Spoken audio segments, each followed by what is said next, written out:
Jadi 4 hal yang mendatangkan rizki, bukan kita mencarinya, dia yang datang kemari. Apalagi saat mencari lebih mudah.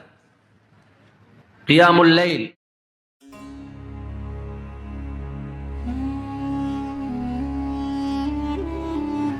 Dan 4 hal yang menjaminkan banyak rizki, bukan memudahkan rizki. Tolong Bapak Ibu hafal. 4 hal bukan menjaminkan rizki, bukan memudahkan rizki, tidak. 4 hal mendatangkan rizki kemari. Dan 4 hal bukan Allah kasih kemudahan berarti kita berjalan mencari rizki Allah kasih, tidak. Bukan dikasih kemudahan. Tapi di mana saja kita ada, posisi kita di mana saja, Allah datangkan rizki kepada kita. Yang pertama, Qiyamul Lail, salat malam. Yang kedua, berbanyak istighfar waktu sahur.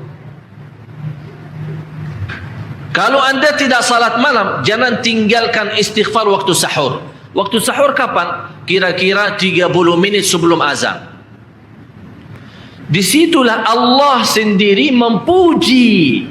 Allah bangga dan senang terhadap orang yang sahur. Sampai ulama berkata, tidak ada ibadah yang terbaik di waktu sahur selain istighfar. Jadi boleh baca Quran, boleh salat malam, boleh zikir, boleh apapun, tapi yang terbaik istighfar. Fokus hanya istighfar. Astaghfirullah wa atubu ilaih. Termasuk istighfar Allahumma anta rabbi la ilaha illa ant, yang Bapak Ibu tahu sayyidul istighfar, yang terutama, yang paling luar biasa. Allahumma anta rabbi la ilaha illa anta khalaqtani wa ana abduka wa ana ala ahdika wa wa'dika mastata'at a'udzu bika min syarri ma sana'at abu'u laka bi ni'matika alayya wa abu'u bi dhanbi faghfirli fa innahu la yaghfiru dzunuba. Ya Allah, kalau kita fahami doa ini luar biasa.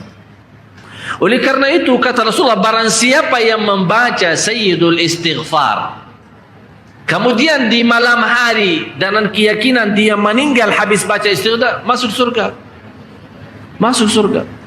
Berarti ini salah satu doa yang menjaminkan dengan mudah masuk surga. Jadi 4 hal yang mendatangkan rizki, bukan kita mencarinya, dia yang datang kemari. Apalagi saat mencari lebih mudah. Qiyamul Lail, salat malam. Tapi dalam bahasa, mohon maaf Bapak Ibu, dalam bahasa Arab disebut Qiyamul Lail. Bukan salat. Tapi kalau diterjemahkan dalam bahasa kita salat. Tapi kenapa di situ Qiyamul Lail? Diberikan Qiyamul Lail. Qiyam artinya berdiri. Berarti lama. Saking lama berdiri dikaitkan jadi Qiyamul Lail. Qumil laila ya ayyuhal muzammil. Apa terus? Qumil lail, berdirilah saat malam. Berdirilah, bukan salatlah malam, tidak. Berdirilah malam hari. Itu dahsyatnya di situ berdiri. Qiyamul Lail. Yang kedua, berbanyak istighfar. Yang ketiga, berbanyak sedekah. Sebenarnya bukan istilah berbanyak sedekah. Kadang-kadang orang bersedekah 100 juta. Udah, saya sudah bersedekah 100 juta. Bukan itu. Bukan yang dimaksud berbanyak sedekah itu dari sisi uang itu banyak atau sedikit. Bukan. Yang dimaksud rahasia sedekah, ta'ahudus sadaqah, istiqamah bersedekah. Istiqamah. Itu tidak menjadi masalah besar maupun kecil. Itu tidak menjadi masalah. Karena bagi Allah tidak ada artinya besar maupun kecil. Kita tidak memberikan kepada Allah. Karena Allah Maha Kaya.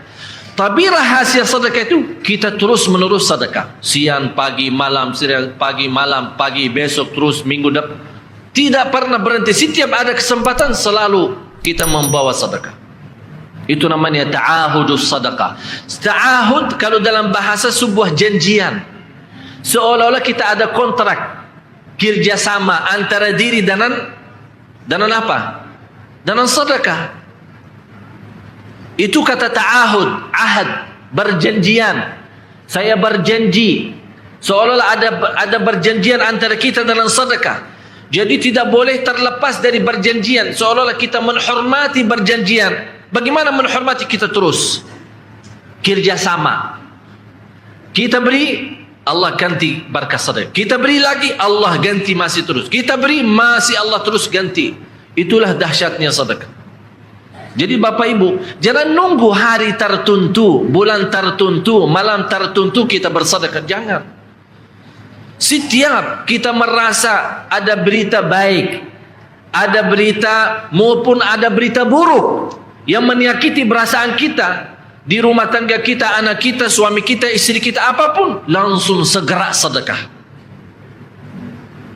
Disitulah rahasianya. Ikatkan seolah-olah kita sudah membuat perjanjian antara diri dan sedekah. Dalam segala hal, hal senang maupun hal tidak, hal bahagia maupun hal sedih, hal bangga maupun hal lagi menghadapi kesusahan, kesulitan, selalu sehat dan sakit. Terus yang keempat, zikir, berzikir pagi hari dan sore hari. Berzikir pagi hari dan sore hari. Ini 4 hal Bapak Ibu. Berdiri malam hari, itu yang namanya tahajud, banjanya atau lamanya berdiri. Berbanyak istighfar waktu sahur. Yang ketiga, berbanyak sedekah. Sudah Bapak Ibu mengerti? Jadi istilah berbanyak sedekah bukan artinya harus banyak dari jumlah hitungannya, tidak. Yang keempat adalah berzikir di pagi hari maupun petang hari. Amman huwa qanitun ana al-laili sajidan wa qa'ima. Sajidan wa qa'ima. Jadi Bapak Ibu, saat kita berdiri lama, walaupun baca satu ayat, diulangi berkali-kali. Walaupun baca surah pendek, tapi diulangi berkali-kali, tidak menjadi masalah. Bapak Ibu hanya hafal qulhu. Qulhu dibaca 3 kali, pahalanya seperti baca Al-Quran 30 juz. Ada seorang saleh mengajak kawannya, sudah mendekati subuh, ayo bangun salat malam dan baca sepertiga Al-Quran. Langsung orang itu menjawab, bagaimana saya baca, sebentar lagi mau azan. Bacalah qul huwallahu ahad. Salat malam dan qul huwallahu ahad. Jadi Bapak Ibu, yang saya harap, jangan susah fikir, ya Allah saya mau baca apaan. Tidak usah susah fikir. Baca dan nikmati, yang penting nikmati bacaan. Walaupun qul huwallahu ahad setiap hari. Kalau kita bosan baca, Allah tidak akan bosan mendengar.